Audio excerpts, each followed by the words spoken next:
ষষ্ঠ উপজেলা পরিষদ নির্বাচনের প্রথম ধাপের ১৪০ উপজেলায় ভোট গ্রহণ কাল। আজ কেন্দ্রে কেন্দ্রে পাঠানো হচ্ছে ভোটের সরঞ্জাম। এর মধ্যে ২২টিতে ইভিএম এবং বাকিগুলোতে ব্যালটে হবে ভোট। ৩টি পদে মোট ১৬৩৫ জন প্রার্থী প্রতিদ্বন্দ্বিতা করছেন।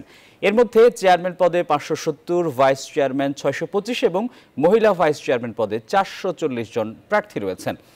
তবে ভোটের আগেই এই ধাপে চেয়ারম্যান পদে ৮, ভাইস চেয়ারম্যান ও মহিলা ভাইস চেয়ারম্যান পদে ১০ করে অর্থাৎ মোট ২৮ জন প্রার্থী বিনা প্রতিদ্বন্দ্বিতায় বিজয়ী হয়েছেন।